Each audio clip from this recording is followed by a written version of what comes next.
अस्सलामु अलैकुम वरहमतुल्लाहि वबरकातुह। इन्नल हम्दुलिल्लाह नहमदुहु व नस्तईनुहु व नस्तगफिरुहु व नऊज़ु बिल्लाहि मिन शुरूरि अनफुसिना व मिन सय्यिआति अमालिना मन यहदिहिल्लाहु फला मुदिल्ल लहु व मन युद्लिल फला हादिय लहु व अशहदु अन ला इलाहा इल्लल्लाहु वहदहु ला शरीका लहु व अशहदु अन्न मुहम्मदन अब्दुहु व रसूलुहु सल्लल्लाहु तआला अलैहि व अला आलिहि व सहबिहि व सल्लम तस्लीमन कसीरा। या अय्युहल्लज़ीना आमनुत्तक़ुल्लाह हक़्क़ तुक़ातिहि व ला तमूतुन्ना इल्ला व अंतुम मुस्लिमून। या अय्युहन्नासुत्तक़ू रब्बकुमुल्लज़ी ख़लक़कुम मिन नफ़्सिन वाहिदा व ख़लक़ मिन्हा ज़ौजहा व बस्स मिन्हुमा रिजालन कसीरा व निसाअ वत्तक़ुल्लाहल्लज़ी तसाअलूना बिही वल अर्हम इन्नल्लाहा काना अलैकुम रक़ीबा।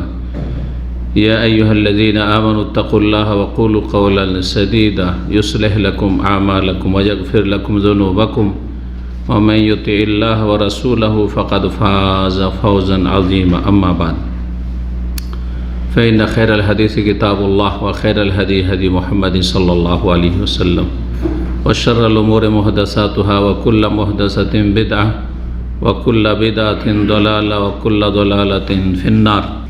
अऊज़ु बिल्लाहि मिनश शैतानिर रजीम। वला तकूनु कल्लज़ीना नसुल्लाह फ़अनसाहुम अनफुसहुम उलाइका हुमुल फासिक़ून।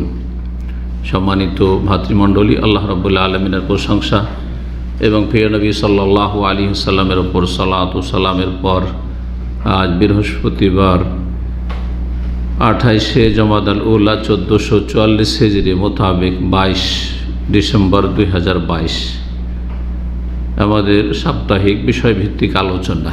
আজকের বিষয়বস্তু এমন একটি গুরুত্বপূর্ণ বিষয় যেই ক্ষেত্রে অধিকাংশ মুসলিমরা ব্যর্থ, অথবা বলা যেতে পারে যে এই রোগের শিকার হয়ে গেছে বা এই রোগে আক্রান্ত হয়েছে। এই রোগ থেকে যাতে করে মুসলিম জাতি মুক্তি লাভ করতে পারে, আরোগ্য হাসিল করতে পারে, সেই উদ্দেশ্যে এই আলোচনাটি করা। আল্লাহ রাব্বুল আলামিন আমাদের সকলকে, সকল স্তরের মানুষকে সংশোধনে তৌফিক দান করেন। আল্লাহ রাব্বুল আলামিনের বড় নিয়ামত হচ্ছে ইসলাম। জীবনের প্রতিটি ক্ষেত্রে ইসলাম পালনের তৌফিক দান করেন। বিষয়বস্তু কাফেরদের অনুকরণ বা কাফেরদের সদৃশ্যতা, কাফেরদের পেছনে পেছনে অন্ধভাবে চলা। এটি জীবনের বিভিন্ন ক্ষেত্রে হতে পারে, আর মুসলিমরা বিভিন্ন ক্ষেত্রে কাফেরদের অন্ধ অনুকরণ করে চলেছে। ব্যক্তি জীবনে বিভিন্ন দিক রয়েছে, ব্যক্তি জীবনের বিভিন্ন ক্ষেত্র রয়েছে। সবগুলি ক্ষেত্রে দেখা যাচ্ছে যে কাফেরদের অনুকরণ করে থাকে। চিন্তা চেতনার ক্ষেত্রে, ব্যক্তি জীবনে, এমনকি ইবাদত বন্দেগীর ক্ষেত্রে, ধর্মকর্মর ক্ষেত্রে, আর তারপরে চালচলনের ক্ষেত্রে, কথাবার্তার ক্ষেত্রে, কাটিং ছাটিংয়ের ক্ষেত্রে, লেবাস পোশাকের ক্ষেত্রে, ব্যক্তি জীবন দেখেন যে কাফেরদের সবগুলি পছন্দ লাগে। নিজেকে কাফেরদের মতো করে গড়ার চেষ্টা করে বা কাফেরদের মতো জীবনযাপনের চেষ্টা করে। ব্যক্তি জীবনে অধিকাংশ মুসলিমরা এই রোগে আক্রান্ত। কাফেরদের অনুকরণ কেন? কারণ আপনি একজন মুসলিম নিজেকে দুর্বল মনে করছেন, আর কাফেরকে আপনার চাইতে শক্তিশালী মনে করছেন। আর দুর্বল যে সবল হয় তার অনুকরণ করে। ছোট বাচ্চারা বাপ মাকে ফলো করে কেন? বাপ মা যেমন কথা বলবে, যেমন চলাফেরা করবে, যেটা খাবে ওইটাই খেতে চাইবে। হ্যাঁ, যেটা খাবে না ওইটা খেতে চাইবে না। বাস্তব এটা আপনাদের ভালো করে জানা আছে, যাদের ছেলেমেয়েরা আছে। বাপ মাকে ফলো করে, কারণ বাপ মা বড়, আদর্শ মনে করছে। তো যেসব মুসলিমরা, আর তাদের সংখ্যা বেশি, প্রায় মুসলিম সমাজে অধিকাংশ, ইল্লা মান রাহিমাল্লাহ, কাফেরদেরকে তাদের চাইতে বেশি উন্নত, শক্তিশালী, আর তাদের চাইতে অ্যাডভান্স, আর তারা হয়তো এই রকমই চালচলনের মাধ্যমে, আর ধর্মকর্মের মাধ্যমে, আর রীতিনীতির মাধ্যমে, তাদের এইসব অসার সভ্যতার মাধ্যমে উন্নতি করেছে, আমরাও ওইভাবে হয়তো উন্নতি করব, কিন্তু আসলে এতে উন্নতি নেই। অজ্ঞতার কারণে দিনও বুঝেনি আর দুনিয়াও বুঝতে শিখেনি। ব্যক্তি জীবনে, পারিবারিক জীবনে অনেক এমন কুসংস্কার রয়েছে যেগুলো ক্ষেত্রে কাফেরদের অনুকরণ করে থাকে। অর্থনীতিতে কাফেরদের অনুকরণ, সুদমুক্ত কোনো মুসলিম দেশ থাকবে, এটা কল্পনার বাইরে, নেই, অবাস্তব কথা। কাফেরদের অর্থনীতির অনুকরণ। যে পয়েন্টগুলি বলব তার একটা গুরুত্বপূর্ণ, এটি একটি পয়েন্ট যেটা শুরুতে উদাহরণস্বরূপ বললাম। আপনি অঙ্কের লেখাপড়া করবেন, অঙ্কের ছাত্র, প্রাইমারি থেকে শুরু, যখন একটু বলল অঙ্ক দিচ্ছে কিসের, যদি এত টাকা দেয় তো সুদের অঙ্ক, কেন তফের অঙ্ক দেওয়া যায় না? দেওয়া যেতে পারে, তাই না? সাফা মরজ সাইর তো অঙ্ক দেওয়া যেতে পারে। এরকম বহু ইসলামিক অঙ্ক করা যেতে পারে, ইসলামীকরণ করা যেতে পারে পাঠ্যপুস্তকের, সিলেবাসের। না, নেই, কোথাও পাবে না পৃথিবীতে। রাষ্ট্রনীতিতে ভরা সব বিজাতির অন্ধ অনুকরণে। বিচার বিভাগে মানবরচিত বিধান দিয়ে বিচার। জি, তো আশা করি বুঝতে পারছেন। সামাজিক ক্ষেত্রে সমাজ কোন দিকে চলছে, যেমন অমুসলিম সমাজ তেমন মুসলিম সমাজ। লেবাস পোশাক কেমন, যেমন অমুসলিমদের পোশাক তেমনই মুসলিমদের পোশাক। যেমন অমুসলিমদের মহিলারা বেহায়া বেপর্দা, মুসলিমদের মহিলারা বেহায়া বেপর্দা, ইল্লা মাশাআল্লাহ শতকরা একটা দুটো, ব্যাস। সমস্ত ক্ষেত্রে কাফেরদের অনুকরণ করে ফেলেছে, যেটি হারাম, কমপক্ষে হারাম, আর সেটা কখনো কখনো কুফরি পর্যন্ত পৌঁছিবে। জি, একমাত্র একটি ক্ষেত্র শুরুতে বলে দেওয়া হলো, সেটা হচ্ছে যে তারা সায়েন্স টেকনোলজিতে দুনিয়ার ক্ষেত্রে ভালো ভালো ইউনিভার্সিটি করে তারা এগিয়ে গেল। শিক্ষার ক্ষেত্রে আমাদের মুসলিম ছেলেরা ওদের দেশে কেন এত টাকা খরচ করে লেখাপড়া করতে যাচ্ছে, কী জন্য ওইরকম আমরা নিজের দেশে ইউনিভার্সিটি করব? মুসলিম দেশের ধনীরা কেন কাফের দেশে, কেন সিঙ্গাপুর চিকিৎসার জন্য যাবে, কেন ইউরোপ আমেরিকা চিকিৎসার জন্য যাবে, কেন আমাদের দেশে ওইরকম হসপিটাল হবে না? হ্যাঁ, এগুলো অনুকরণ করেন।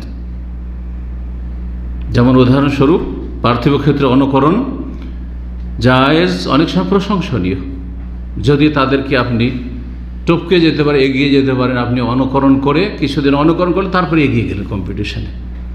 নোকিয়া একসময় আপনাদের পকেটে সব নোকিয়া ছিল, নোকিয়ার সাথে স্যামসাংয়ের কম্পিটিশনে নকল, তারপরে এগিয়ে চলে গেল। আপনারা ওই রকম সায়েন্স টেকনোলজি তৈরি করেন যে আমরা এসবকে পিছনে ফেলে দিয়ে আমরা দুনিয়ার ক্ষেত্রে এগিয়ে চলে যাব, তাহলে ভালো কথা। না, ওই ক্ষেত্রে একেবারে জিরো। কোনো একটা গাড়ি অমুসলিম কোম্পানি তৈরি করেছে, অমুসলিম দেশে তৈরি হয়েছে, আমরা মুসলিম একটা কোম্পানি এর অনুকরণে তৈরি করবো, এর চাইতে ভালো করে দেবো, আর মার্কেট আমাদের হাতে চলে আসবে, ভালো কথা তাহলে। জি, কিন্তু ব্যক্তি জীবনে, পারিবারিক জীবনে, সামাজিক ক্ষেত্রে, অর্থনীতিতে, রাষ্ট্রনীতিতে, সমস্ত ক্ষেত্রে, সমাজের ক্ষেত্রে, চলাফেরার ক্ষেত্রে, লেনদেনের ক্ষেত্রে, বিবাহ শাদীর ক্ষেত্রে বিজাতির অনুকরণ, অন্ধ অনুকরণ। সতর্ক করেছে রাসূলুল্লাহ সাল্লাল্লাহু আলাইহি ওয়াসাল্লাম, কিয়ামতের ভবিষ্যৎবাণীর মধ্যে যেসব হারাম ভবিষ্যৎবাণী, মানে এমন ভবিষ্যৎবাণী করেছে যেগুলি হারামে লিপ্ত হবে মুসলিম সমাজ বা মানব সমাজ, এবং সতর্ক করা আর কিয়ামতের লক্ষণ হিসাবে বর্ণনা করা, দুটোই নবী সাল্লাল্লাহু আলাইহি ওয়াসাল্লামের উদ্দেশ্য ছিল। কাফেরদের অনুকরণ থেকে সতর্ক সাবধান করার জন্য কোরআনে কারিমে বেশ কিছু আয়াত রয়েছে যেগুলিতে বলা হয়েছে তাদের মতো হয়েও না, তাদের মতো করিও না। এই আয়াতগুলো পড়ে দেখবে, বিভিন্ন জায়গায় রয়েছে। সময়ের স্বল্পতার জন্য সবগুলি আয়াত নিয়ে আসবো না, কিন্তু অধিকাংশ আয়াতগুলি শুরু হয়েছে ওয়ালা তাকুনু কাল্লাযীনা, লা তাকুনু কাল্লাযীনা, কোনো জায়গায় ওয়ালা তাকুনু আর কোনো জায়গায় লা তাকুনু, ওয়ালা তাকুনু কাল্লাযীনা, তার মধ্যে একটি আয়াত ওয়ালা তাকুনু কাল্লাযীনা নাসুল্লাহ ফাআনসাহুম আনফুসাহুম উলাইকা হুমুল ফাসিকুন।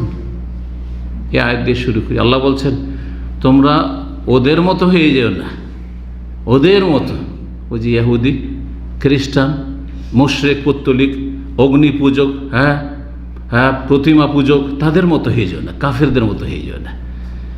আল্লাযীনা নাসুল্লাহ কাল্লাযীনা নাসুল্লাহ, ওদের মতো হইও না যারা আল্লাহকে ভুলে গেছে। তারা আল্লাহকে ভুলে গেছে, আল্লাহর তাওহীদকে ভুলে গেছে। নাস্তিকরা আল্লাহর একত্বকে, আল্লাহর অস্তিত্বকে ভুলে গেছে। তোমরা নাস্তিক হয়ে যাও না, হ্যাঁ মুসলিম সমাজ, মুসলিম যুবক, তোমরা মুশরিক হয়ে যাও না, তারা মুশরিক হয়ে গেছে। তারা তাদের ধর্মকে বিকৃত করে ফেলেছে, তোমরা বিকৃত করিও না, তোমাদের ধর্মের সংরক্ষণ করো, কোরআন এবং সুন্নাহর হাদিসের সংরক্ষণ করো। তারা ধর্মের ক্ষেত্রে জালিয়াতি করেছে, তোমরা ধর্মের ক্ষেত্রে জালিয়াতি করে জাল জয়ীফের বয়ান করে বেড়ায় না। হ্যাঁ, জাল জয়ীফের বক্তব্য আর জাল জয়ীফের লিখনি, ভিত্তিহীন ইসলামিক আলোচনা, ইসলামিক বই পুস্তক, কোনো দলিল নাই, এসব কাজ করিও না। এগুলো ইহুদি নাসারদের কাজ, তারা করেছে, তওরাত ইনজিলের সাথে দুর্ব্যবহার করেছে। যখন আল্লাহকে ভুলে গেছে, আল্লাহর দিনকে ভুলে গেছে, আল্লাহর বিধানকে ভুলে গেছে, আল্লাহর অস্তিত্বকে ভুলে গেছে, কেউ আল্লাহর তৌহিদকে ভুলে গেছে, ফানসাহুম আনফুসাহুম, আল্লাহ তাদেরকে উপেক্ষা করেছেন, তাদেরকে আল্লাহ নিজেদেরকে ভুলিয়ে দিয়েছেন, নিজেই নিজেদেরকে ক্ষতিগ্রস্ত করেছে, পথভ্রষ্ট হয়ে নিজের পায়ে নিজে কোড়াল মেরেছে, নিজেরাই মুশরিক হয়ে জাহান্নামে যাবে, কাফের হয়ে। নবী সাল্লাল্লাহু আলাইহি সাল্লামের আদর্শ এসেছে তাদের সামনে, শেষ নবী এসে গেছেন, ভবিষ্যৎবাণী তাদের কিতাবে ছিল, কিন্তু তারা যখন উপেক্ষা করেছে, নিজেদের ক্ষতি করেছে। ফানসাহুম আনফুসাহুম, আল্লাহ ভুলিয়ে দিয়েছে, যা যেদিকে যাবে সেদিকে ঘুরিয়ে দেবো। উলাইকা হুমুল ফাসিকুন, ওরাই হচ্ছে পাপিষ্ট। ওই বিজাতিগুলো, কাফেরগুলো পাপিষ্ট। ফাসিকুন, বড় ফাসেক, ফাসেক দুই রকম, ছোট ফাসেক আর বড় ফাসেক। ছোট ফাসেক মুসলিম সমাজের যারা বিভিন্ন গুনাহে জড়িয়ে আছে, একটি কাবিরা গুনাহ করলে ফাসেক, অহরহ সাগিরা গুনাহ, যখন তখন সাগিরা গুনাহ করলে ফাসেক। দুটি, একটি সাগিরা গুনাহ ছোটোখাটো হচ্ছে আর তার সাথে নেক আমলও বেশ হচ্ছে, তাহলে ফাসেক বলা যাবে না। কিন্তু অহরহ সাগিরা গুনাহ, এ একটা কাবিরা গুনাহ হইল, ফাসেক সে যখন ফিরে আসল ফাসেক মানে বেরিয়ে গেল, আংশিক ইসলামে আল্লাহ এবং রসুল আনুগত্য থেকে বেরিয়ে গেল। ফাসাকে আফসক মানে বেরিয়ে যাওয়া, খরুজ, বেরিয়ে গেল। যখন তওবা করে ফিরে আসলো, তখন তার এই ফাসেকি নামটা, ফাসেক নামটা, পাপি নামটা মুছে দেওয়া হইল তার আমল নামা থেকে। এ হচ্ছে ফাসেকের সহজ বাক্য বোঝার জন্য। মুসলিম সমাজে যারা পাপি তারা হচ্ছে ছোট ফাসেক, কাবিরা গুনাহ করলো, কাবিরা গুনাহ করলো, কিন্তু ছোট ফাসেক কেন? কারণ বড় ফাসেক কাফেরকে, যারা ইসলামের গণ্ডি থেকে বেরিয়ে গেছে অথবা ইসলামে আসেইনি, তারা হচ্ছে বড় ফাসেক, যারা কাফের, তারা যাদের জন্য স্থায়ী জাহান্নাম। ছোট ফাসেকদের জন্য অস্থায়ী জাহান্নাম, বড় ফাসেকের জন্য স্থায়ী জাহান্নাম। তো কোরআনের ভাষায় ফাসেক দুই শ্রেণীর লোককে বলা হয়েছে, স্থায়ী জাহান্নামী, অস্থায়ী জাহান্নামী। মুসলিম সমাজের পাপী আর যারা মুসলিম সমাজের কিন্তু ঈমান ভঙ্গ করে বেরিয়ে গেছে, মুরতাদ হয়ে গেছে, শিরকে লিপ্ত হয়েছে, মাজার পূজা গায়রুল্লাহকে ডেকেছে, 5 ওয়াক্ত সালাত ছেড়েছে, যার ফলে কাফের হয়ে গেছে, বড় ফাসেক তারা, যদি মুসলিম সমাজের তারা। আর না হলে তারা জন্মসূত্রেই কাফের, তারা হচ্ছে বড় ফাসেক। উলাইকা হুমুল ফাসিক, ওরা হচ্ছে ফাসেক, পাপিষ্ট। সুতরাং পাপিষ্টদের মতো হয়েও না। যদি তাদের মতো আচরণ তোমাদের হয়, তাদের মতো চালচলন হয়, তাদের মতো ধর্মকর্ম হয়, তাহলে তোমরাও কি হয়ে যাবে? উলাইকা হুমুল ফাসিকুন, তোমরাও পাপিষ্ট হয়ে যাবে, ফাসেক হয়ে আল্লাহর সামনে উঠবে, আল্লাহর নাফরমান, রাসূলের নাফরমানি উঠবে। সূরা হাশর আয়াত নম্বর 19, সূরা আলে ইমরান আয়াত নম্বর 105 আল্লাহ বলছেন, ওয়ালা তাকুনু কাল্লাযীনা তাফাররাকু, ওদের মতো হয়েও না যারা দলে দলে বিভক্ত হয়ে গেছে। এক উম্মতকে 72 দলে ভাগ করেছে, 71 করেছে ইহুদিরা, 72 করে খ্রিস্টানরা, আর মুসলিম সমাজ 73 ফিরকায় বণ্টিত হয়েছে। এটা হচ্ছে কাফেরদের অনুকরণ। এক ইসলামকে 73 ভাগে বিভক্ত করা, এটা হচ্ছে কাফের বিজাতির অনুকরণ। এটা একটা অনুকরণ, বিচ্ছিন্নতা, দলে দলে বিভক্ত হয়ে যাওয়া, ছোটোখাটো মশলা নিয়ে বিভক্ত হয়ে যাওয়া, দল পাকানো, গ্রুপিং। জি, তাফাররাকু, বিচ্ছিন্ন হয়ে গেছে। আসল যে সিরাতে মুস্তাকিম, যেটা রাসূলুল্লাহ সাহাবায়ে কেরামদের পথ, সেই পথ থেকে যারা এদিক সেদিক চলে তারা বিচ্ছিন্ন, এটা নিষেধ। কিন্তু আপনি যদি সংখ্যালঘু হন, একাও থাকেন সারা পৃথিবীতে, আপনার সাথে কেউ নেই, আর আপনি ধারাবাহিকভাবে নবী সাল্লাল্লাহু আলাইহি ওয়াসাল্লাম, সাহাবায়ে কেরামদের, সালাফে সালেহিনের আদর্শ আছেন, তো আপনি জামাতে আছেন, আপনি একাই জামাত।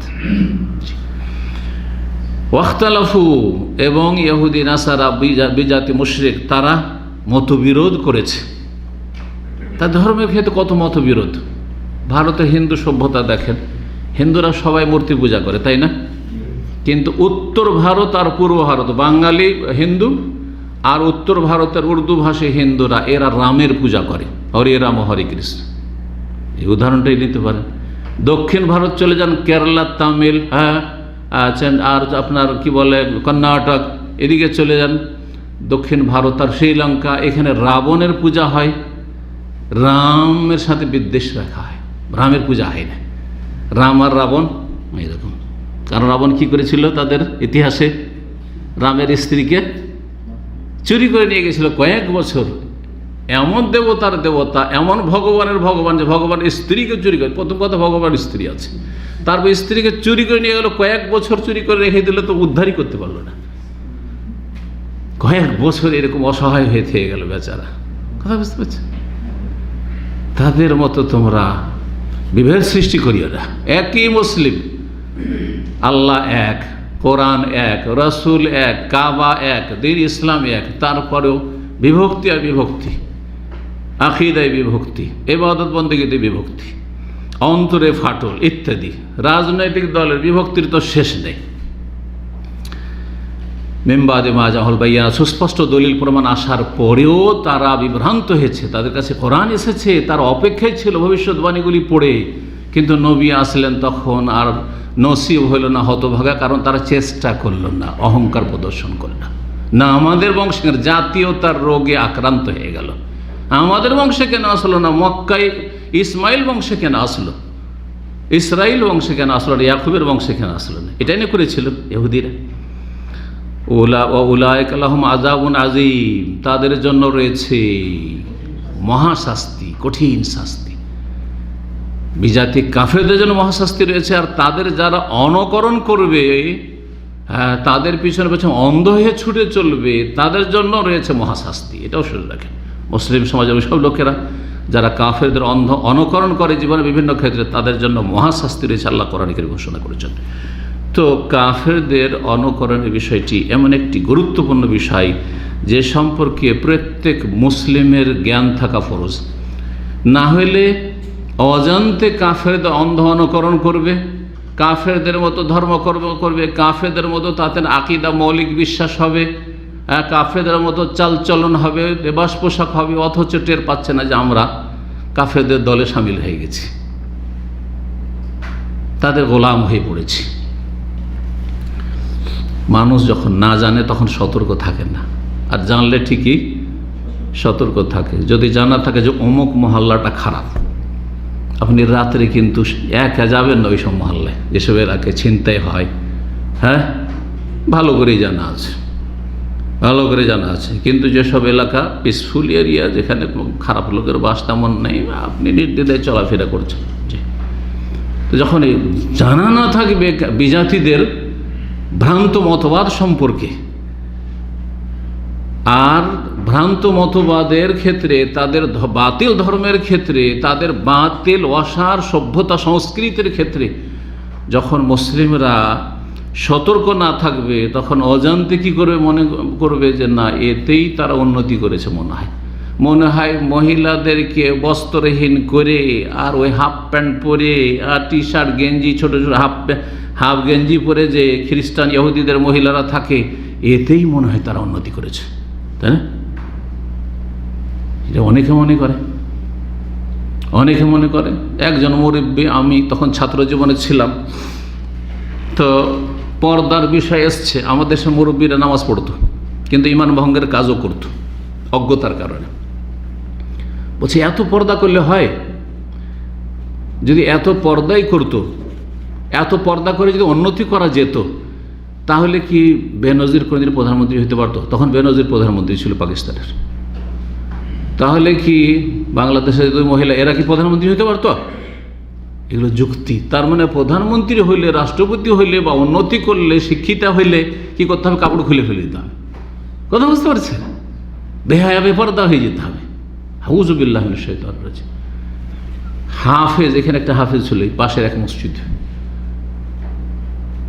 আমি দু একবার মানে উদাহরণস্বরূপ এই আলোচনা পেশ করেছি। শুধু সাধারণ জনগণ এরকম অপরাধ করে না, মাদ্রাসা পড়ুয়া কিন্তু দিনের জ্ঞান নেই, হাফেজ, বাস ও রেকর্ড করেছে, এখানে রেকর্ড আছে, কিন্তু ও তো এলেমও নেই আমলও নেই। বলছে ইসলাম অত পালন করলে এক পা বাড়ানো যাবে না। এটা বহু লোক বলে আমাদের সমাজে, আপনার পাড়ায় পাড়ায় মহল্লা মহল্লায় বহু লোক আছে যারা বলে এত ইসলাম পালন করলে, এত পর্দা করলে চলা যায়, এত মেনে যদি বিয়ে শাদী করে তো বিয়ে শাদী দেওয়া যাবে, চলে যাবে না, পাওয়াই যাবে না, পাওয়াই যাবে না, এরকম ছেলেই পাওয়া যাবে না, এরকম মেয়েই পাওয়া যাবে না, আর এরকম আত্মীয় পাওয়া যাবে না। আশ্চর্য হয়ে যাবেন আপনি। কি তো মগজে কাফেরদের অন্ধ অনুকরণ ঢুকে গেছে যে ইসলাম পালন করা অসম্ভব কাজ, মুশকিল, এটা অত সহজ নয়। জি, শয়তানের অনুকরণ করা সহজ ওরা মনে করে, আর দলিলের অনুকরণ করা, ওহির অনুসরণ করা তাদের কাছে মুশকিল। যতক্ষণ পর্যন্ত মানুষ হক বাতিল না জানবে ততক্ষণ পর্যন্ত হকের অনুসারী হতে পারবেন না, বাতিল থেকে সতর্ক সাবধান হতে পারবেন না। এতে হবে কি, যখন মুসলিম সমাজ জানতে অজান্তে কাফেরদের অন্ধ অনুকরণে ডুবে যাবে, নিজের দিনের ক্ষতি করবে, এমন বড় ধরনের ক্ষতি করবে, কখনো কখনো কাফের হয়ে যাচ্ছে, বুঝে নিয়ে যে কাফের হয়ে গেল, একটা কথাতে কাফের হয়ে গেল, বুঝলো না, ইসলাম পালন করলে চলেই যাবে না, কাফের হয়ে গেল, কুফরি কাজ করলেন এটি। কারণ বললেন আল্লাহ তুমি এমন দিন ধর্ম দিয়েছো, যে জীবন বিধান দিয়েছো যেটা পালন অসম্ভব, অথচ আল্লাহ কোরআন বলছে ওমা জাআলা আলাইকুম ফিদ-দীনি মিন হারাজ, দিনে কোনো কঠিন কিছু নেই, আল্লাহ বলছেন স্পষ্ট। সহিহ বুখারী ইন্নাদ-দীনা ইউসর, দিন অত্যন্ত সহজ, দিন সহজ, কঠোরতা অবলম্বন করি না। জি, কমপক্ষে যদি কুফরিতে নাও চলে যায় কাফেরদের অনুকরণ করে, তো ফাসিক পাপিষ্ট হবে কেন? যে এমন বিজাতির, এমন কাফেরদের অনুকরণ করলো যাদেরকে আল্লাহ পথভ্রষ্ট বলেছেন, দলিন বলেছেন, না হয় মাগজুব আলিহিম বলেছেন, গজব প্রাপ্ত, তাদের উপর গজব নেমেছে আল্লাহ বলেছেন, আর না হলে কি বলেছেন, জল্লিন পথভ্রষ্ট, এরা রাস্তাহারা, জান্নাতের রাস্তা হারিয়ে ফেলেছে। কোন সূরায় বলেছেন? সূরা ফাতিহাতে, ইহদিনাস সিরাতাল মুস্তাকিম, আল্লাহ আমাদেরকে সোজা পথ দেখাও, যে সোজা পথটা জান্নাতে নিয়ে যাবে। এটা হচ্ছে আম্বিয়া রসুলগণের পথ, আদম আলাইহিস সালাম থেকে 14 নবী রসুলগণ আর তাদের খাঁটি যারা অনুসারী তাদের পথ। এটি হচ্ছে সাহাবায়ে কেরামদের পথ, এটি হচ্ছে সালাফে সালেহিনের পথ, এটি হচ্ছে আইম্মায়ে কেরাম ওলামায়ে কেরামদের পথ, এটি হচ্ছে যুগে যুগে মুসলিম সমাজের ভালো মানুষদের পথ। এবং এদের ইক্তেদা করতে বলেছেন সূরা আনাম আল্লাহ রাব্বুল আলামিন। জি, আম্বিয়া রসুলগণ 18 জনের কথা আল্লাহ বর্ণনা করার পর বলছেন উলাইকাল্লাযীনা হাদাল্লাহ, এরা তো এমন মানুষ, এমন ব্যক্তিত্ব যাদেরকে আল্লাহ হেদায়েত দান করেছেন। ফাবে হুদাহ মুক্তাদে, সুতরাং তাদের আদর্শের, তাদের হেদায়েতের ইক্তেদা করো। ইক্তেদা মানে অনুকরণ, ইক্তেদা মানে হচ্ছে অনুকরণ করা, অনুসরণ করা। এই জন্য বলা হয় যে আমি এই ইমামের ইক্তেদা করে নামাজ পড়ছি। মুখে উচ্চারণ যদি করে ইক্তেদা, তো বেহাজাল ইমাম বেদাতি কাজ করলো, সে বেদাত করলো, কিন্তু অন্তরে অবশ্যই আছে যে আমার ইমাম হচ্ছে এই ব্যক্তি যার আমি মুক্তাদি। এই জন্য পিছনের লোককে কি বলা হয়? বাংলাতেও মুক্তাদি বলা হয়। এই মুক্তাদি ইক্তেদে, ওই মুক্তাদি থেকে ইক্তাদি, মুক্তাদি ইসিম ফাইল আর ইক্তাদি ইসিম ফেল আমরের সেগা, নির্দেশ। আল্লাহ বলছেন যে আম্বিয়া রসুলগণের আদর্শের অনুকরণ করো, অনুসরণ করো। এটা হচ্ছে সিরাতে মুস্তাকিম, যে জান্নাতে নিয়ে যাবে। সিরাতে মুস্তাকিমের পরিচয় দিয়ে আল্লাহ দোয়া শিখাচ্ছেন যে এমন সিরাতে মুস্তাকিম যেটা মাঝামাঝি, আর এইদিকে ওইদিকে কিন্তু গর্ত আছে। যেমন যে কোনো রাজপথের দুই দিকে গর্ত থাকে, হ্যাঁ, অ্যাক্সিডেন্ট, এদিকে গেলো অ্যাক্সিডেন্ট আর এদিকে গেলো দুর্ঘটনার শিকার, তাই না? তো আল্লাহ বলছে সিরাতাল্লাযীনা আনআমতা আলাইহিম, সিরাতে মুস্তাকিমটা ওদের রাস্তা যাদেরকে আল্লাহ তুমি যুগে যুগে পুরস্কার করেছো, জান্নাতের মহাপুরস্কার আর দুনিয়ার মানিজ্যদের পুরস্কার, মানুষের অন্তরের, ভালো মানুষদের অন্তরের ভালোবাসার পুরস্কার। এগুলো আছে পুরস্কার। কে নবী রসুলগণকে ভালোবাসে না? কে আম্বিয়া রসুলগণকে ভালোবাসে না? কে ভালো মানুষকে ভালোবাসে না? অমুসলিমও যদি আপন প্রকৃতির ওপর থাকে, সে ধর্মের ক্ষেত্রে বিভ্রান্ত হইতে পারে, কিন্তু চরিত্রবান যদি হয় ভালো মানুষকে ভালোবাসে। সমাজের ভালো মানুষকে, চোর ডাকাতকে কেউ ভালোবাসে না, লম্পটকে কেউ ভালোবাসে না, মদখোরকে কেউ ভালোবাসে না। আনআমতা আলাইহিম, যাদেরকে পুরস্কৃত করেছে দুনিয়া আখিরাতে। গায়রিল মাগদুবি আলাইহিম ওয়ালাদ-দাল, আল্লাহ যাদের উপর গজব নেমেছে তোমার তাদেরও পথে নিয়ে যেও না, তাদের পথে পথে করিও। ইহুদি এরা জানতো কিন্তু মানেনি, জানার পরে মানেনি, গজব পড়েছে। ওয়ালাদ-দাল্লিন, আর যারা পথভ্রষ্ট তাদের পথেরও পথিক করিও না। দল্লিন কারা? যারা জানতো না, অজ্ঞ, মূর্খ, আর মূর্খতার কারণে শিখেনি, সেই জন্য ভুল করেছে। শিখেনি, ভুল করেছে, আর এরা শিখার পরেও, জানার পরেও ভুল করেছে, অপরাধ করেছে, যার ফলে এদের অপরাধ বেশি, ইহুদিদের অপরাধ বেশি, আর খ্রিস্টানদের অপরাধ তুলনামূলক কম। কিন্তু দুটোই হচ্ছে শেষ পরিণাম জাহান্নামী, কারণ এটা হচ্ছে জাহান্নামের রাস্তা। জান্নাতের রাস্তা হচ্ছে সিরাতে মুস্তাকিম আল্লাযীনা আনআমতা আলাইহিম। রাসূলুল্লাহ সাল্লাল্লাহু আলাইহি ওয়াসাল্লাম বিজাতির অনুকরণ থেকে সতর্ক সাবধান করেছেন, শক্তভাবে সতর্ক সাবধান করেছেন, ভবিষ্যৎবাণী করেছেন যে কিয়ামতের আগে মুসলিম জাতি নিজেকে দুর্বল ভাববে, যে আমরা খুব দুর্বল। আর এই দুর্বলতা কাটাবার জন্য যে আল্লাহ রাব্বুল বিধান দিয়েছেন যে কোরআন সুন্নাহকে আঁকড়ে ধরো, তাহলে দিন দুনিয়ার উন্নতি হবে, ওই রাস্তা বাদ দিয়ে দিবে, ওই রাস্তা বাদ দিয়ে দিবে। তারা ভাবে যে কাফেরদের মতো হয়ে গেলেই মনে হয় উন্নতি করে নেব, কাফেরদের মতো হইলেই মনে হয় উন্নতি করে নেব, তখন কাফেরদের পদে পদে অন্ধ অনুকরণ করবে। এই মর্মে আবু সাঈদ খুদরি রাদিয়াল্লাহু তাআলা আনহু থেকে প্রসিদ্ধ হাদিস, রাসূলুল্লাহ সাল্লাল্লাহু আলাইহি ওয়াসাল্লাম বলেছেন, লা তাত্তাবিউন্না সানানা মান কানা ক্বাবলাকুম। সানানাও রয়েছে, আবার সোনানাও বর্ণিত হয়েছে, আবার সুন্নাতাও রয়েছে, 3 রকমভাবে হাদিস রয়েছে। অবশ্যই অবশ্যই আগামী দিনে, ভবিষ্যতে তোমরা এমন একটা সময় আসবে যে তোমরা অনুকরণ করবে, অনুসরণ করবে সানানা মান কানা ক্বাবলাকুম, তোমাদের পূর্ববর্তী যে জাতিগুলি সেই জাতির আদর্শের। সোনান, সুন্নাতুন বহু বচন মানে আদর্শ, আর সানান মানে হচ্ছে রাস্তা, পথ, তরিক। সানান মানে হচ্ছে তরিক। তো দুটোতে ভাব অর্থ ঠিক আছে। তোমরা এমন একটা সময় আসবে হে মুসলিম সমাজ, আজকে সাহাবায়ে কেরাম যারা কত শক্তিশালী, আরব দেশ শিরকুফরি মুক্ত, বিজাতি মুক্ত, তারপরে আশেপাশে যে শক্তিগুলি রয়েছে, ইহুদি শক্তি আর খ্রিস্টানদের শক্তি, সেই শক্তিগুলির বিরুদ্ধেও তখন অভিযান শুরু হয়ে গেছে। ওমর রাদিয়াল্লাহু তাআলা আনহুর যুগে আস্তে আস্তে আপনার ইরাক আর ইরান এসব তো বিজয় হয়েই গেল, মানে পারস্য দেশ যারা অগ্নিপূজক ছিল তারা নিশ্চিহ্ন হয়ে গেল, লাঞ্ছিত হইল, আর ইসলামের ছায়াতলে চলে আসে সমস্ত এলাকা।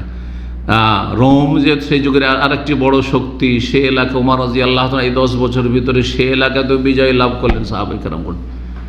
এত শক্তিশালী জাতি সাহাবায়ে কেরামগণ, তাবেঈন, এই জামানায় তাদের সামনে চিন্তা করে সাহাবায়ে কেরামদের সম্পর্কে সামনে ভবিষ্যৎবাণী করছেন যে তোমরা এত শক্তিশালী, কিন্তু এক সময় কি হবে, তোমরা কাফের বিজাতিদের অন্ধ অনুকরণ করবে। তখন সাহাবায়ে কেরাম অবাক হয়ে দেখেছেন, এটা হইতে পারে নাকি, এটা আবার হতে পারে নাকি? জি, আপনি যদি ওপর মহলে থাকেন, নিচের কথা আপনি কল্পনা করতে পারেন যে এত দূরে আমি নিয়ে যেতে পারি, এত নিচে চলে যেতে, এত অধঃপতন হয়ে যেতে পারে, কল্পনা করা যায় না। জি, সেটাই হয়েছে। লা তাত্তাবিউন্না সানানা মান কানা ক্বাবলাকুম, শুধু তাই না, শিবরান বিশিবরিন, বিঘতে বিঘতে, আধা হাত যদি ওই গিয়ে থাকে তুমি আধা হাত, আধা হাত, এই সাথে পদে পদে যেটাকে বলা হয়, যেখানে পা ফেলবে সেখানে পা ফেলবে, যেই দিকে যাবে ওই দিকেই যাবে, জীবনের প্রতিটি ক্ষেত্রে। ওয়াজেরা আন বেজারাইন, এক হাত তো এক হাত, একবারে হুবহু তাদের মতো। এমনকি আরও সুন্দর করে চিত্র তুলে ধরছে, লাউ দাখালু ফি জুহরে দব্বিন, বা লাউ দাখালু জুহরা দব্বিন, যদি সান্ডার গর্তে যদি কোনো কাফের ঢুকে গিয়ে থাকে কোনো কালি, লা দাখাল তুমু, হ্যাঁ, তাহলে তোমরাও ঢুকে পড়বে। বুখারীর একটি riwayate দাখালা শব্দ রয়েছে, আর আরেকটি সালাকা, সালাকা মানে চলা। যদি দেখা যায় কোনো ইহুদি খ্রিস্টান গিয়ে একটা সান্ডার গর্তে ঢুকে পড়েছে, তোমরাও সেখানে গিয়ে ঢুকে পড়বে, বুঝবে না যে এখানে ঢুকলে বের হইতে পারবো কিনা, আর আসলে কি ঢুকা সম্ভব কিনা ওটাও দেখবে না, ঢুকা যাক আর নাই। ছোট বাচ্চারা কেমন করে, ছোট বাচ্চারা অবুঝ। বিশাল পাথরও যদি থাকে, বিশাল ভারী জিনিস ধরেন আছে, যেটা ধরেন 50 কিলো ওজন, বাচ্চা 1 কিলোর বেশি উঠাইতে পারবে না। তারপর ছোট বাচ্চারা কি করে, 2-3 বছরের বাচ্চা, যদি আপনি মিছামিছি একটু উঠাইতে যান, ও গায়ে জোর দেবে। আমার বড় ছেলে মোহাম্মদ যখন একেবারে ছোট ছিল, 5-6 বছর বয়স, তো ট্রেনে নিয়ে সফর করছি, লোকাল ট্রেনে, যে একটু বিনোদনের জন্য জানলা দিয়ে দেখবে দৃশ্যগুলি দেশের, আর তারপরে আপনার মজা লাগবে। তো ছোট বয়সে বড় হাস্যকর ঘটনা বলছি, কারণ উদাহরণটা এখানে ফিট। ট্রেনটা স্টেশন থেকে একটু লেট করছে, তখন ও জানালাতে যে আপনার লোহাগুলো আছে ওগুলো ধরে ঠেলা দিচ্ছে ভিতর থেকে, এইভাবে ঠেলা দিচ্ছে। আর সেই সময় স্টার্ট নিয়ে চলতে লাগছে ট্রেন। তখন বলছে যে আব্বু এই যে আমি ধাক্কা দিলাম, চলতে লেগেছে, ধাক্কা দিলাম, চলতে লেগেছে। কথা বুঝতে পেরেছেন? ও বুঝে না যে এইটা কি হিলানো সম্ভব আমার দ্বারা, কয়েকশো লোক হলেও হয়তো হিলাতে পারবে না, ওর তো বুঝে না। তো ওই রকম অবুঝ হয়ে যাবে মুসলিম সমাজ এমন একটা সময়, যে যদি সান্ডার গর্তেও যদি কাফে ঢুকে থাকে, ওখানেও ঢুকে পড়বে। ও বুঝবে না যেখানে ঢোকা সম্ভব। আর ঢুকে গেলে তো জ্ঞানী মানুষের পরিচয় হচ্ছে যে কাদ্দেমিল খরুজ কাবলাল ওলুজ, একটা প্রবাদ আপনাদেরকে আরবিতে শুনিয়ে দিই, এটা জীবনের লাইফে কাজ দিবে। কাদ্দেমিল খরুজ কাবলাল ওলুজ, যে কোনো জায়গায় ঢোকার আগে বের হইতে পারবো কিনা এটা আগে চিন্তা করে নেবেন। অত্যন্ত মূল্যবান কথা, কোরআন হাদিস নয়, আরবি প্রবাদ, আরবি জ্ঞানীদের কথা, কিন্তু খুব গুরুত্বপূর্ণ। এটা জীবনের প্রতিটি ক্ষেত্রে। আপনি কোনো একটা জায়গায় ঢুকছেন, আর ঢোকার পরে সাথে সাথে এমন লক হয়ে গেল যে আর খুলতে পারছেন না, মহা মুশকিলে পড়ে যাবেন না? হ্যাঁ, কিছু হাস্যকর আর আশ্চর্যজনক ঘটনা মনে পড়ে যাচ্ছে, আর না বললে মনে হচ্ছে যে অসম্পূর্ণ থাকবে। এখানে আসার আগে আমি বড় মাদ্রাসায় জামিয়া বুখারীতে শিক্ষকতা করতাম, 1 খণ্ড বুখারী পড়াইতাম। আর একজন শেখ ছিলেন মুরব্বী, আমার ওস্তাদের বয়সের, উনি 40 বছর বুখারী পড়েছে, আর 1 খণ্ড বুখারী পড়াইতেন। তো এত সাদা সিধা লোক আর এত ভোলা লোক ছিলেন। একদিন করেছেন কি, ওনার রুমে ঢুকেছেন, আর ঢোকার পরে তালাটা মেরে দিয়ে উনি চাবিটা জানলা দিয়ে বাইরে ফেলে দিয়েছেন।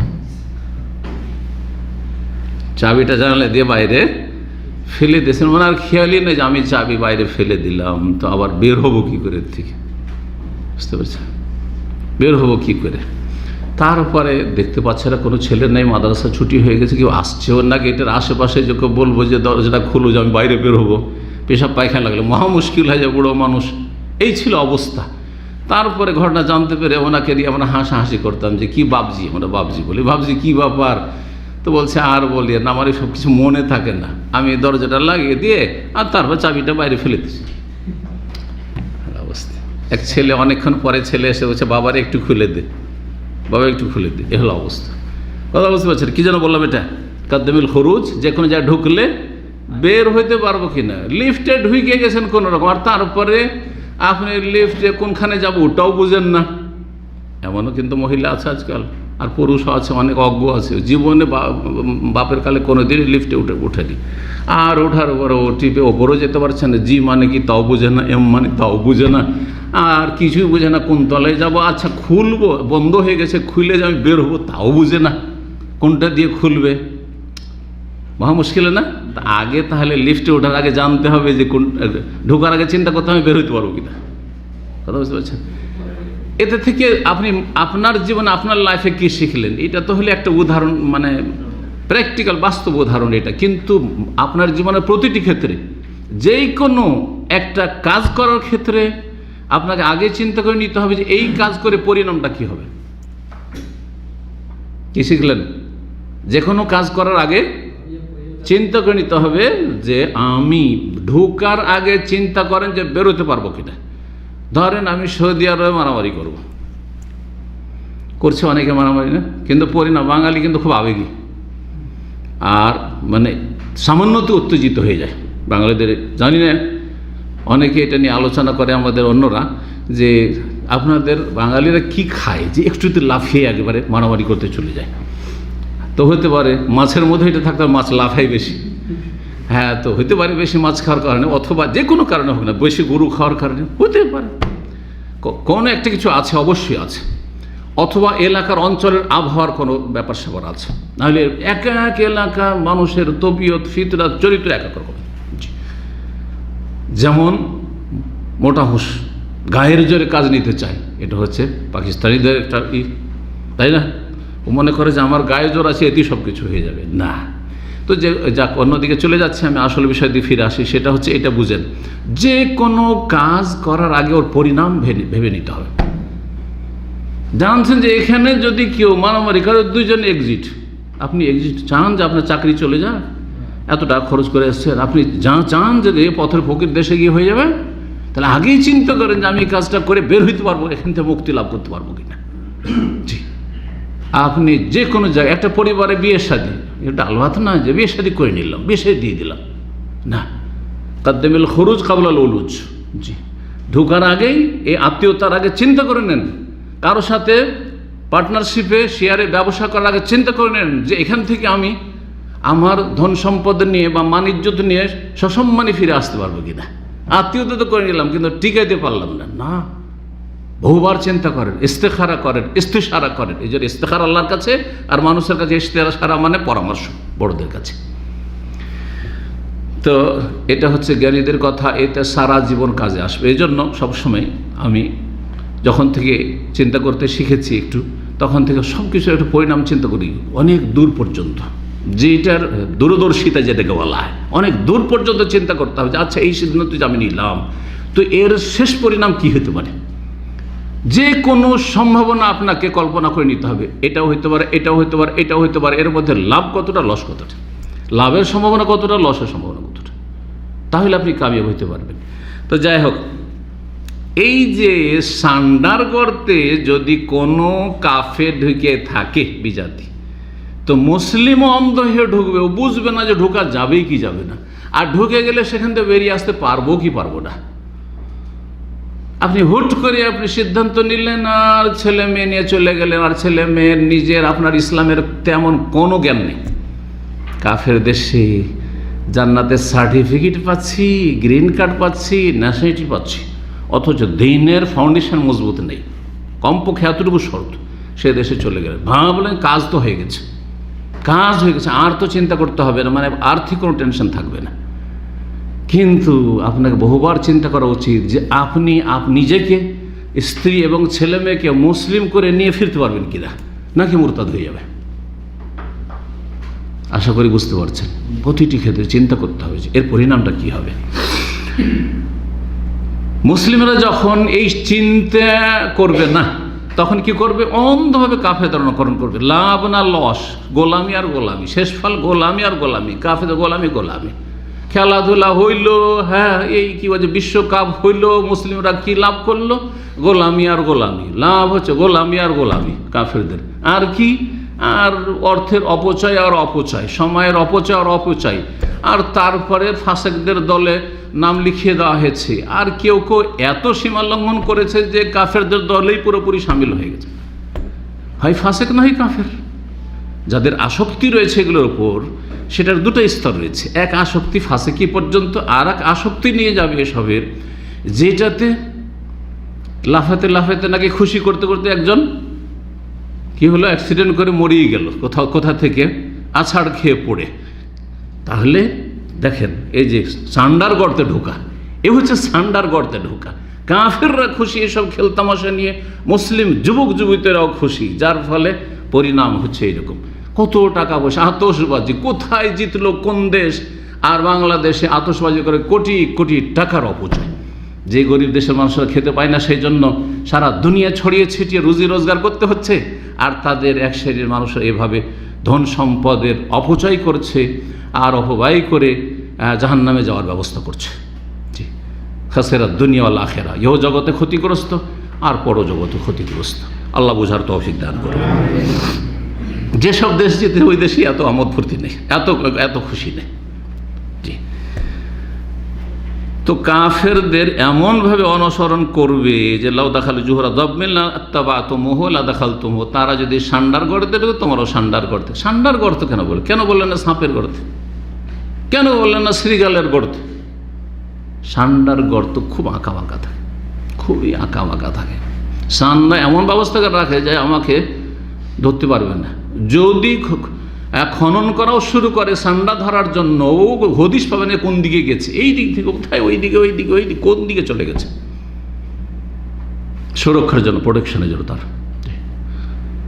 যেই গর্তে ঢুকা খুব কঠিন, সেই গর্তেও যদি কাফের ঢুকে পড়ে, সেই গর্তে হে মুসলিম গোলামি করতে করতে ঢুকে পড়বে তোরা, কোনো লাভ নেই। না একটা নেকি হলো, না একটা টাকা পেল, দুনিয়ার কোনো লাভ হলো না, দিনের তো লাভ হইলই না, বরং ফলস্বরূপ জাহান্নাম। ফলস্বরূপ হচ্ছে পাপিষ্ঠদের খাতায় নাম লেখা হইল। তারপর এই হচ্ছে কাফেরদের অন্ধ অনুকরণ, যাকে তুলনা করা হয়েছে সান্ডার গর্তের সাথে। কল্লা ইয়া রাসূল আল্লাহ, সাহাবীরা বলি আল্লাহ রসুল। অবাক হচ্ছেন সাহাবীরা, আরে আমরা এত শক্তিশালী, কাফেরেরা ওয়া ইন্নাহু লা ইয়াখাফু মালিক বানিল আসফার। জি, আবু সুফিয়ান, এটা শেষ জামানা নাই, প্রথম যুগে আবু সুফিয়ানকে যখন ডেকে রোমের যে সম্রাট, সে রাজদরবারে যখন বেশ কিছু ইন্টারভিউ নিয়েছিল, সেই ইন্টারভিউতে যখন জবাবগুলি দিল আর সেখান থেকে ফিরে আসলো, আসার পরে আবু সুফিয়ান মন্তব্য করছেন, আরে মুহাম্মদকে তো আমরা মনে করছি দুর্বল, আর তাকে তো ওই যে সাদা শ্বেতাঙ্গদের রাজা যে সম্রাট, সেও ভয় পায়, সেও তার রাজদরবার দেখলাম যে বড়ই প্রভাব পড়েছে মুহাম্মদের সাল্লাল্লাহু আলাইহি ওয়াসাল্লাম। চিন্তা করেন, এক সময় যখন এই বেদুইনদেরকে, এই গরিবদেরকে, যাদের প্রধান খাদ্য ছিল খেজুর আর পানি, যারা কোনোদিন ভাত পায়নি, ভালো করে রুটি পায়নি, হ্যাঁ, পেট ভরে খানা পায়নি, হ্যাঁ, আর পেলেও তারা কোনো সময় ভোগবিলাসের জীবনের কথা কখনো তারা চিন্তা করেনি। আমাদের সালাফে সালেহ সাহাবায়ে কেরাম কোন তাবেঈন, আর তাদের অনুসরণের দাবিদার, আর সেই জাতি হওয়ার দাবিদার আজকে কিভাবে কাফেরদের গোলামি করছে জীবনের প্রতিটি ক্ষেত্রে। চিন্তা করুন, নবী সাল্লাল্লাহু আলাইহি ওয়াসাল্লাম ভবিষ্যৎবাণীর একেবারে বাস্তবায়ন হয়ে গেছে। এই জন্য আমি মাঝে মাঝে বলি, কিয়ামতের যতগুলি ছোট লক্ষণ আর মাঝারি লক্ষণ সবগুলি চলে এসেছে, শুধু বড় লক্ষণগুলি বাকি আছে। বড় বড় যে 9 থেকে 10টি আলামত রয়েছে, সেগুলি আলামতে কৌরাগুলো বাকি আছে, আর সেগুলি যখন আসা শুরু হবে, হাদিসে রয়েছে, সেগুলি হবে কিসের মতো? আপনার ওই তসবির দানার মতো, বা মালাতে যে দানা গাঁথা থাকে, সেই দানাগুলির মতো, যে মালার যদি সুতো ছিঁড়ে যায়, সেটা ছিঁড়ার সাথে সাথে ধাই করে দ্রুত বেগে কয়েকটি যে আপনার দানাগুলি আছে বা তসবির দ্বারা এগুলো আছে, সেগুলি পড়ে যাবে। ওই রকমই কিয়ামতের বড় লক্ষণগুলি খুব দ্রুত বেগে চলে আসবে, আর কিয়ামত হয়ে যাবে। অনেকে সংশোধন করতেও চাইবে না, কল্পনা করবে এত তাড়াতাড়ি কিয়ামত হয়ে যাবে রে, আর এত তাড়াতাড়ি দাজ্জাল চলে আসবে, যে কল্পনাও তো নিয়ে আসা যায় না। আর তওবার দরজাও বন্ধ হয়ে যাবে, আর তওবার দরজা খোলা থাকলেও দাজ্জালের সেদিন এমন শুরু হয়ে যাবে যে সেখানে সে আর হকের হদিসই পাবে না, হকের আর সত্যের হদিসই পাবে না। দুনিয়াকে বাঁচাবার জন্য সে কুফরি করে ফেলবে, দাজ্জালের উম্মত হয়ে যাবে। জি, সাহাবীরা বলছেন, ইয়া রাসূলুল্লাহ, আল ইয়াহুদ ওয়ান নাসারা, ইহুদি নাসারা, যে ইহুদিদেরকে মদিনা থেকে তাড়াইলাম, যে ইহুদিদেরকে খাইবার থেকে নির্বাসিত করলাম, আর যেই খ্রিস্টানরা ভয় পায়, তাদের কথা বলছেন, তাদের আমরা কদমে কদমে অনুসরণ করব, হ্যাঁ, তাদের পিছনে তাদের গোলামি করব।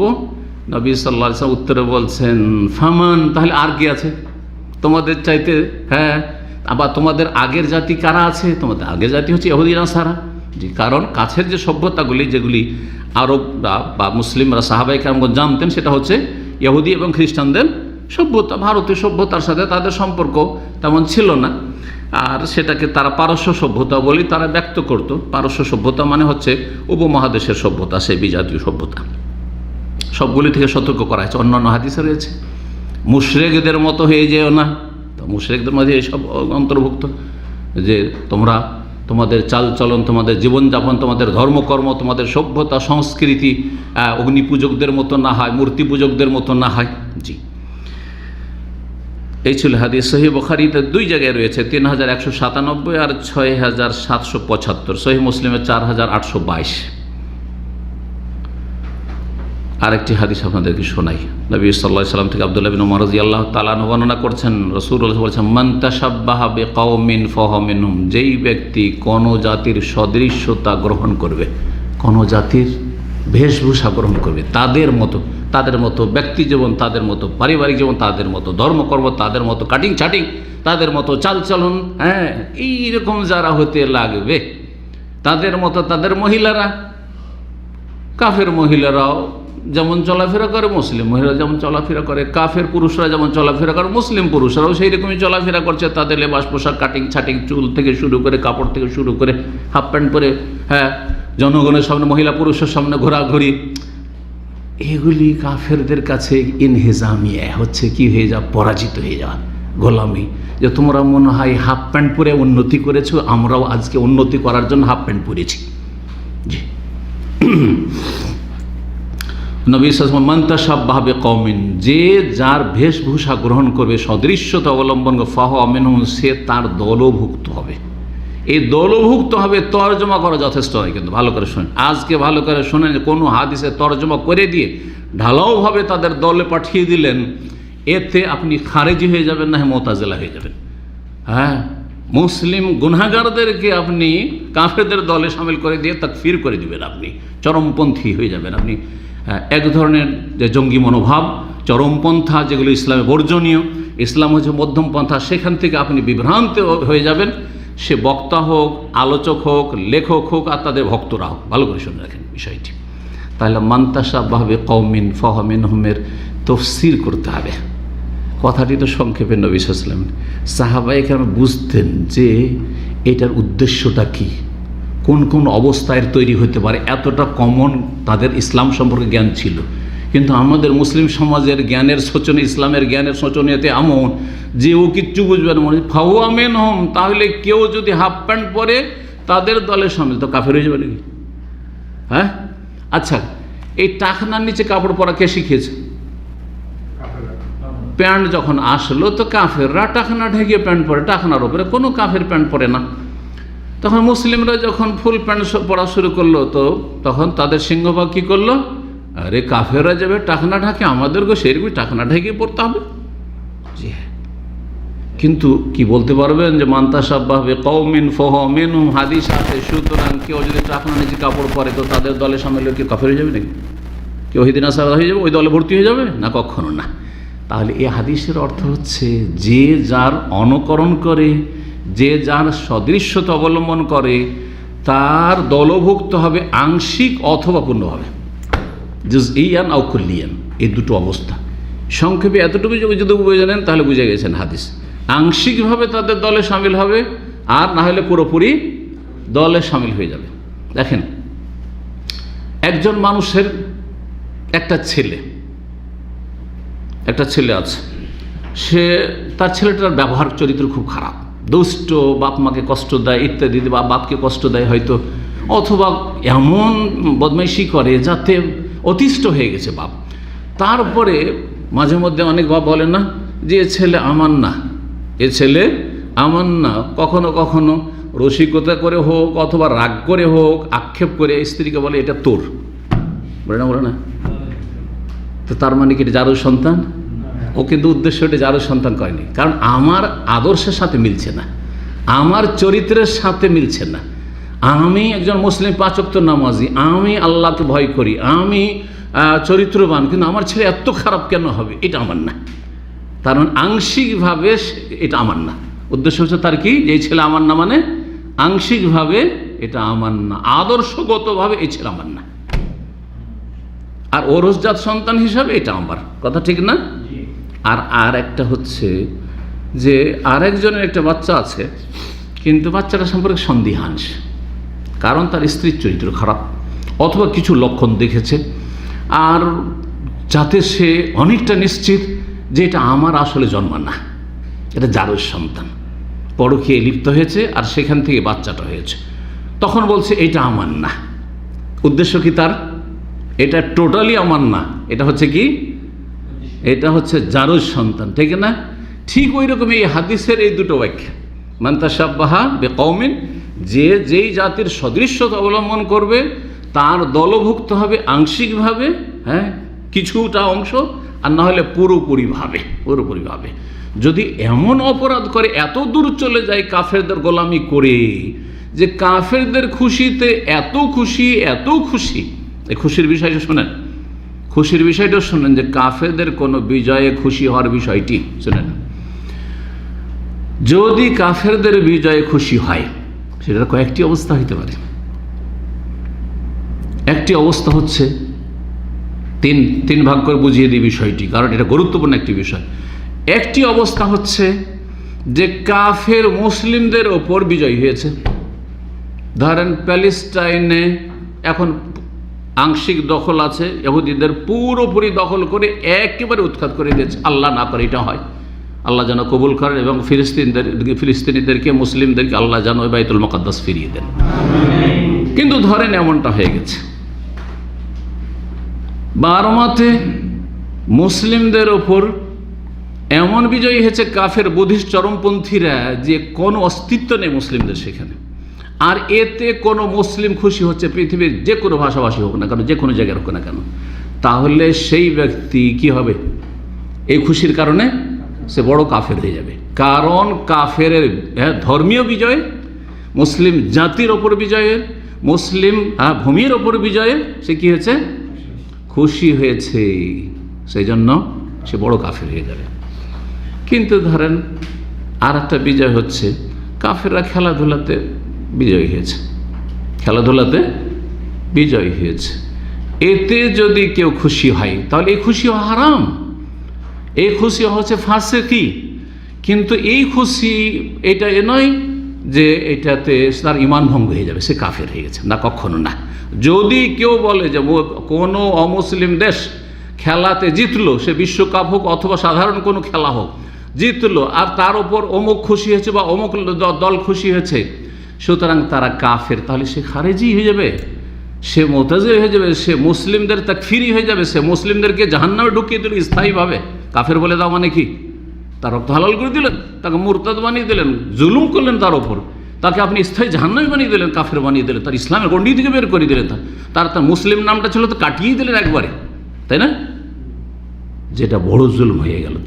তাহলে বড় সংখ্যক মুসলিম সমাজের যে কাফেরদের দুনিয়াবি কোনো বিজয়ে, খেলাধুলার বিজয় আর কোনো বিজয় হয়েছে আর তাতে কিছু খুশি হয়েছে, এরা ফাসিক, আসলে এরা পাপিষ্ট, এরা গুনাহগার। কিন্তু এদেরকে বলবেন যে এরা কাফের? হ্যাঁ, না না না, মোটেই না, কাফের না। যে কাফের বলবে সে জুলুম করেছে এদের ওপর, তাকে আল্লাহর কাছে তওবা করা উচিত। মানুষের হক নষ্ট করেছে, সুতরাং মানুষের কাছে ভুল স্বীকার করা উচিত তাকে। জি। আরেকটি বিজয় হচ্ছে দুই কাফের লড়াইয়ে এক কাফের দল, এক কাফের দেশ জিতেছে, বিজয়ী হয়েছে, আর এক কাফের দেশ হেরেছে। যেই কাফের দেশটি জিতেছে সেই কাফের দেশটি মুসলিম দরদি, আর বা মুসলিমদের কাছাকাছি, মুসলিমদের কোনো ক্ষতি করে না। আর যেই কাফের দেশটি বা দেশের লোকেরা পরাজিত হয়েছে তারা কট্টর কাফেরদের দুশ্মন। এতে যদি খুশি হয় তাহলে এটা ইমানের দাবি, কোনো অসুবিধা নেই, এতে জায়েজ, বরং প্রশংসনীয়। প্রশংসনীয়। সূরা রোমের প্রথম আয়াতগুলি পড়ে দেখে, আলিফ লাম মিম গলিবাতির রোম, রোম পরাজিত হয়েছে। জি। মিমবাদে ওয়াহুম মিমবাদে গালাবিহিম সায়াগলিবুন ফি বিজঈ সিনিন লিল্লাহিল আমরু মিন ক্বাবলু ওয়া মিন বাদু ইয়াওমাইযিন ইয়াফরাহুল মুমিনুনা বিনাসরিল্লাহ।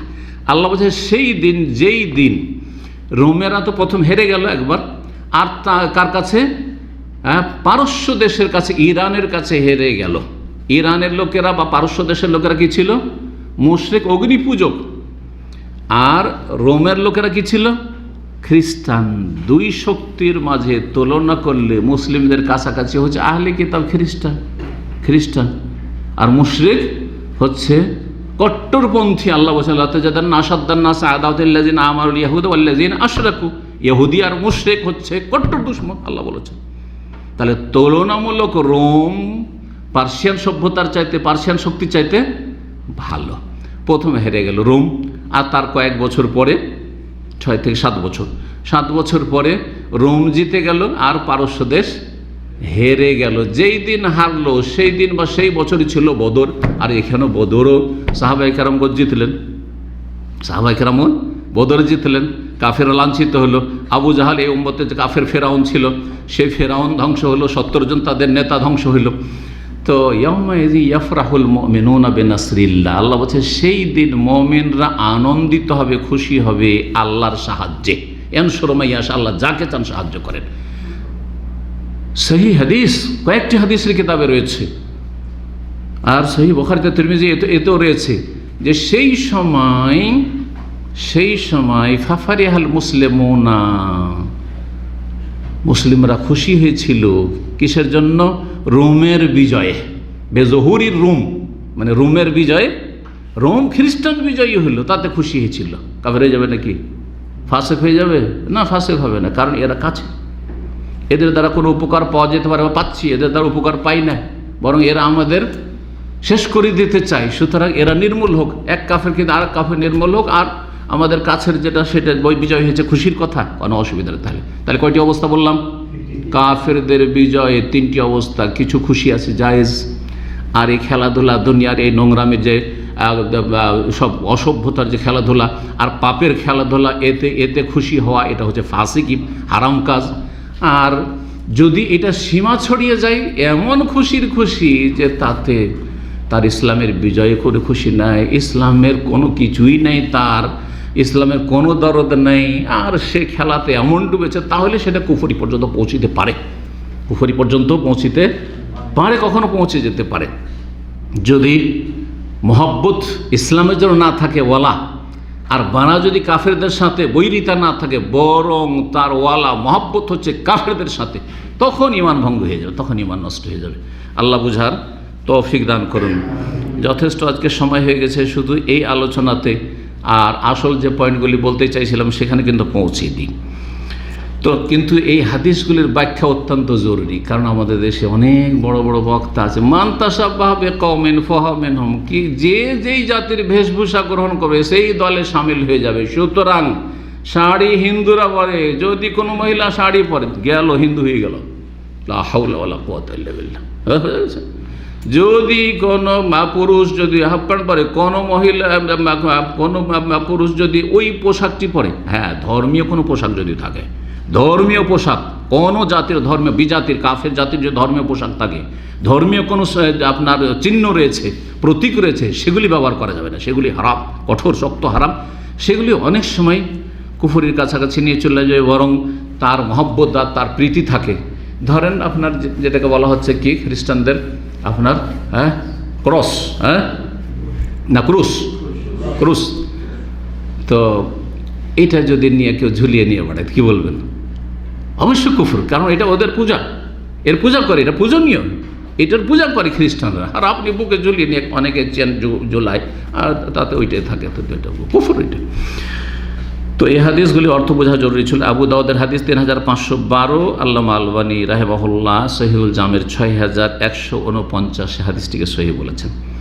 সালাফে সালেহিনরা বলেছেন, তার মধ্যে বিশেষ করে ইমাম সুফিয়ান বিন ওয়াইনা রাহিমাহুল্লাহ তাআলা, আরও অনেক ওলামায়ে কেরাম, আইম্মায়ে কেরামগণ সালাফদের বলেছেন, মান ফাসাদা মিন ওলামায়না, আমাদের মুসলিম সমাজের আলেম যদি খারাপ হয়ে যায়, আলেম যদি খারাপ হয়ে যায়, মাদ্রাসা পড়ুয়া খারাপ, বেদাতি, পথভ্রষ্টকারী, মানুষকে বিভ্রান্ত করছে, অথবা পাপে জড়িয়ে আছে, হারাম ব্যবসা বাণিজ্য করছে, কে হারাম খাচ্ছে, সুদি কারবার করছে, মৌলভী মাওলানা অনেক আছে না, হারাম খাচ্ছে। কিন্তু যদি আমাদের আলেম সমাজের কেউ যদি খারাপ হয়ে যায়, ফাফিহে শাবাহুম মিনাল ইয়াহুদ, তাহলে তাদের মধ্যে ইহুদিদের সদৃশ্যতা রয়েছে, ইহুদিদের চরিত্র রয়েছে, কারণ ইহুদিরা জানার পরেও আমল করেনি। ওমান ফাসাদ মিন উব্বাদিনা, আর আমাদের জনগণের মধ্যে যেসব পরেজগার লোক রয়েছে, নেক বান্দা রয়েছে, ইবাদতবন্দি খুব বেশি করে, নফল খুব করে, তারা যদি খারাপ হয়ে যায়, দেখছেন যে খুব মুসল্লি, আর দাঁড়িয়ে টুপি ছাড়ে না, মসজিদে বসে থাকি, আর বেদাতি, কিন্তু আলেম না, এলেম কালাম নেই, মাদ্রাসায় পড়েনি, কোনো আলেম হয় না, আরবি ভাষা বোঝে না, কিন্তু ধর্মকর্ম করে, আর পথভ্রষ্ট, আমল খারাপ, তাহলে ফাফিহে শাবাহ মিনান নাসার, তার মধ্যে খ্রিস্টানদের চরিত্র রয়েছে। কারণ খ্রিস্টানরা হচ্ছে অজ্ঞতার সাথে ভুলকারী, জানেও না আর পালনও করেন না, আর ইহুদিরা জানা সত্ত্বেও পালন করেনি। তো মুসলিম সমাজের জনগণ দুই ভাগে বিভক্ত, যারা জানে আর আমল করে না, এরকম যদি হয় তাহলে ইহুদিদের অনুসারী, আর যদি জানলো না, শিখলো না ইসলাম সম্পর্কে, আর আমলও করলো না, তাহলে খ্রিস্টানদের অনুসারী। দুই দল হয়ে গেল। তাহলে এই দুই দল জাহান্নামের পথে আছে। আর আরেক দল হচ্ছে যারা জান্নাতি, জান্নাতের পথে আছে, সিরাতে মুস্তাকিমে রয়েছে, তারা হচ্ছে যারা দিন শিখলো, আমল করলো, ইল্লাল্লাযিনা আমানু, এবং সেই অনুযায়ী বিশ্বাস করে ও আমিলুস সলিহাত, আমলও করলো, আর আমল করার পর অন্যদেরকেও ভালো মানুষ বানাবার চেষ্টা করলো, ওয়াতাওয়াসাউ বিল হাক্কে, আর এই পথে বালা মুসিবত বিপদ আপদ গাল মন্দ যাই হোক, ওয়াতাওয়াসাউ বিস সাবরি, সূরা আসর পর আমল করলো, তারাই হচ্ছে জান্নাতি। আল্লাহ বুঝার তৌফিক দান করুন। অনেক উদাহরণ রয়েছে মুসলিম জাতি যে কাফেরদের বিভিন্ন ক্ষেত্রে অনুকরণ করেছে। আজকে আর কথা না বাড়িয়ে, যেহেতু ঘণ্টাখানেক প্রায় হয়ে গেছে, ইনশাআল্লাহ তাআলা আগামী সপ্তাহে দ্বিতীয় পর্বে ওই পয়েন্টগুলি, আমার কাছে 20টা পয়েন্ট আছে, যদি এক একটা পয়েন্টের ব্যাখ্যা করি, ব্যাখ্যা যদি সংক্ষেপও করি তো 5 মিনিট করে লাগবে, তাহলে 5 মিনিট আরও 100 মিনিটের দরকার আছে, তাই না? মুশকিল। তো যথাসাধ্য সংক্ষেপ করে ইনশাআল্লাহ তাআলা আগামী সপ্তাহে এই বিষয়টাকে কমপ্লিট করে দেবো, যাতে করে আমাদের মধ্যে যে রোগগুলি আছে, অনেক সময় আপনি জানছেন না যে আমার মধ্যে কিন্তু ইহুদি নাসাদের চরিত্র আছে, কিন্তু আছে, হয়তো অজ্ঞতার কারণে আছে, অথবা অবহেলার কারণে, গাফিলতির কারণে আছে। আপনি গাফিল, আপনি ভাবছেন যে আমি তো সহি আকীদার লোক, আর তারপরে আমি তো নামাজটা একেবারে বুকে হাত বেঁধে আর জোরে আমিন দিয়ে পড়ছি, আর ওইগুলো সব ঠিক আছে, কিন্তু দেখা যাচ্ছে যে আপনার বিয়ের শাদীতে মেলা হিন্দুয়ানি সভ্যতা আছে, মেলা আপনার খ্রিস্টানদের তরিকা আছে, আপনার পারিবারিক ক্ষেত্রে মেলা সমস্যা আছে, সামাজিক চলাফেরার ক্ষেত্রে মেলা সমস্যা আছে, যেগুলোর ক্ষেত্রে কাফেরদের অনুকরণ করছেন, অথবা বিভিন্ন অনুষ্ঠানের সময় এটাকে হালকা মনে করছেন, ও আচ্ছা ওই কি বলে সেটাকে, বিবাহ দিবস, ম্যারেজ দিবস একটু করি, একটু আজকে এই তারিখে যখন বিয়ে হয়েছে তো একটা মালা এনে দিই আমার স্ত্রীকে, আজকে একটা কানের কিছু এনে দিই। কেন করছেন এটা? আরে কালকে কেন দেননি, আর আগামীকালকে কেন দিবেন না? তো অনেকেই কিন্তু অনেক ধার্মিক দাঁড়িওয়ালারা এই কাজগুলি করছেন। তো এগুলি হচ্ছে কাফেরদের কি অনুকরণ, সে জানতে করেন আর অজান্তে করেন। সুতরাং এ সমস্ত থেকে বেঁচে থাকতে হবে, আকীদা থেকে শুরু করে, সংক্ষেপে বলি আকীদায়, এবাদতে, আখলাকে, চালচলনে, বেশভূষাতে, আর চলাফেরাতে, লাইফস্টাইলে, সমস্ত ক্ষেত্রে ইহুদি নাসাদের অধিকাংশ মুসলিমরা অনুকরণ করেছে। যেখান থেকে বেরিয়ে আসতে হবে, কারণ এই কাফেরদের অনুকরণ 2 জায়গায় পৌঁছাবে, হয় ফাসেক বানিয়ে দেবে, উলাইকা হুমুল ফাসিকুন, আর না হলে কাফের বানিয়ে দিতে পারে, ইসলামই শেষ হয়ে যেতে পারে। আল্লাহ রাব্বুল আলামিন যেন রক্ষা করেন, মুসলিম জাতিকে বুঝার তৌফিক দান করেন। সাল্লাল্লাহু আলা নবিয়িনা মুহাম্মদ ওয়া আলা আলিহি ওয়া সাহবিহি আজমাইন।